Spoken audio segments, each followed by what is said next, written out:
Hello guys, இன்றைக்கி இட்லியை வச்சு 2 விதமான ரெசிபி எப்படி பண்ணலான்னு சொல்லி பார்க்கலாம் வாங்க.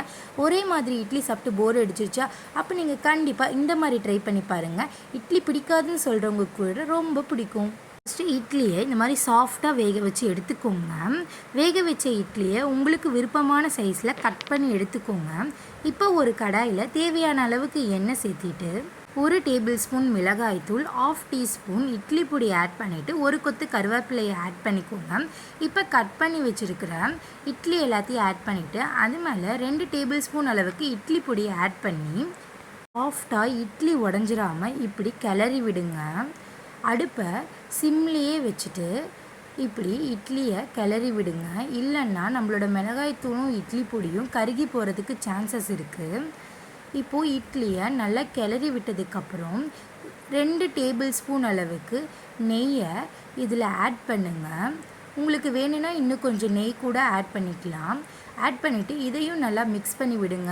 நெய்யோட ஸ்மெல், கருவேப்பிலையோட ஸ்மெல், மிளகாய்த்தூள், இட்லி பொடி எல்லாம் இட்லியோட ஒன்றா சேர்ந்து செம்ம கலர்ஃபுல்லாக இருக்கும். உங்களுக்கு வேணும் அப்படின்னா காஷ்மீரி மிளகாய்த்தூள் கூட ஆட் பண்ணிக்கலாம். செம்ம சூப்பராக டேஸ்ட்டாக இருக்கும். கண்டிப்பாக வீட்டில் ட்ரை பண்ணி பாருங்கள். Next recipe chilli idli. Chilli idli பண்ணுறதுக்கு இட்லியை க்யூப்பாக கட் பண்ணி எடுத்து வச்சுக்கோங்க. 1 வெங்காயம், 1 தக்காளி, 1 பச்சை மிளகாயை குட்டியாக கட் பண்ணிக்கோங்க. இப்போது இதுக்கு தேவையான பொருட்கள்: 1 டேபிள் ஸ்பூன் அளவுக்கு சீரகம், கொஞ்சமாக கடுகு, உளுத்தம் பருப்பு எடுத்துக்கோங்க. மசாலா பொருட்கள்னு பார்த்தீங்கன்னா உங்கள் காரத்திற்கேற்ப மிளகாய்த்தூள் எடுத்துக்கோங்க. 1/2 டேபிள் ஸ்பூன் அளவுக்கு கரம் மசாலா தூள் எடுத்து வச்சுக்கோங்க. இப்போ ஒரு கடாயில் தேவையான அளவுக்கு கொஞ்சமாக எண்ணெய் ஊற்றிக்கோங்க. ஊற்றிட்டு சீரகமும் கடுகு, உளுத்தம் பருப்பும் போடுங்க. போட்டு நல்லா ஃப்ரை ஆனதும் 1 கொத்து கருவேப்பிலையை ஆட் பண்ணிக்கோங்க. இப்போது வெங்காயத்தை இது கூட ஆட் பண்ணி நல்லா கோல்டன் ப்ரௌன் கலர் வர அளவுக்கு ஃப்ரை பண்ணுங்கள்.